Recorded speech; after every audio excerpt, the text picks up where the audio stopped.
জ্যোতি বসু যখন চলে যান চিরঘুমে, তখন তার মরদেহ প্রথমে নিয়ে যাওয়া হয়েছিল আলিমুদ্দিন স্ট্রিটে, তারপর বিধানসভায়।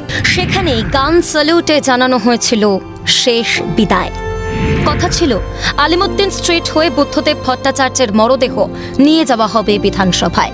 সেখানে তাকে শেষ শ্রদ্ধা জানানোর পর সম্মান জানানো হবে গান স্যালুটে।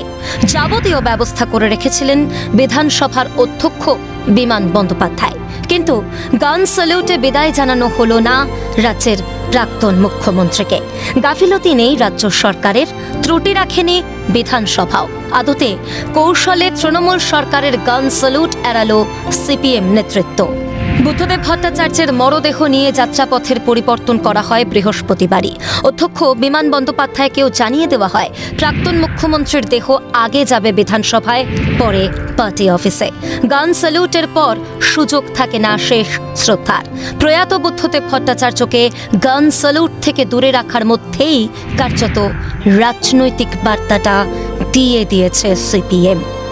আর মানুষের স্যালুট অজস্র, সেটাই যথেষ্ট বলে আমার মনে হয়। এই মনীষা নিয়ে, এই মনোভাব নিয়ে, এই অবস্থান নিয়ে যেন আমরা চলতে পারি, আমাদের বুদ্ধতার প্রতি আমাদের দিক থেকে সবচেয়ে বড় শ্রদ্ধার্ঘ্য সেটাই।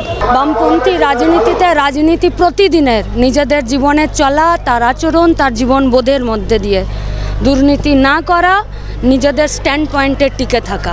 তাই বুদ্ধদেব ভট্টাচার্য বুদ্ধদেব ভট্টাচার্য।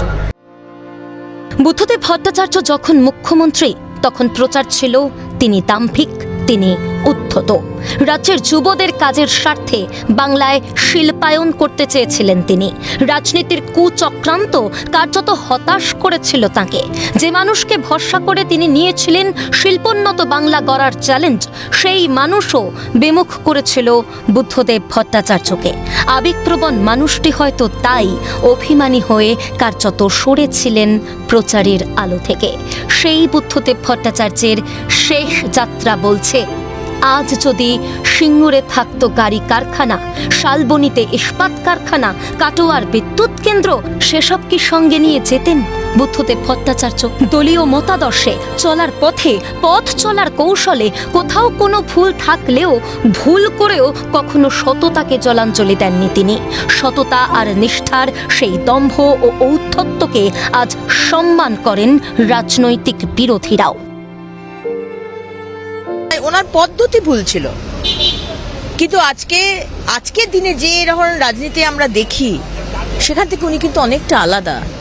আজকে প্রায় প্রত্যেকটা সরকারের লোক তারা চোট্টা চিটিংবাজ, কোটি কোটি টাকার দুর্নীতি। রাজনীতিবিদ মানেই এরকম একটা ধারণা হয়ে গেছে পাবলিকের। কিন্তু এই মানুষটা বুদ্ধদেব বাবু, আজকে তার সাদা ধুতি আর সাদা কুর্তার মধ্যে কেউ কিন্তু এই দুর্নীতির কালো দাগ লাগাতে পারেনি। যে কোনো রাজনৈতিক দলের কর্মীর কাছে, যে কোনো রাজনৈতিক দলের, বুদ্ধদেব ভট্টাচার্য একটা অনুকরণীয়, অনুসরণীয় এবং দৃষ্টান্ত স্বরূপ। তার জীবনধারা, তার জীবনশৈলী এবং ছাত্র যুব আন্দোলন থেকে উঠে তিনি মুখ্যমন্ত্রী পর্যন্ত হয়েছিলেন। আমরা তাকে পেয়েছিলাম, সেটা আমাদের একটা সৌভাগ্য যে বিধানসভাতে আমি বিধায়ক হিসাবে 10 বছর তাকে পেয়েছিলাম। নিয়মিত বিধানসভা করতেন, আসতেন, আমাদের প্রশ্নের উত্তরও দিতেন। তাই কি তৃণমূল সরকারের কাছ থেকে গান স্যালুট না নিয়েই শেষ বিদায় নিলেন বুদ্ধদেব ভট্টাচার্য? তাই কি মানুষের রেড স্যালুটেই বিদায় জননেতার? ক্যালকাটা নিউজ।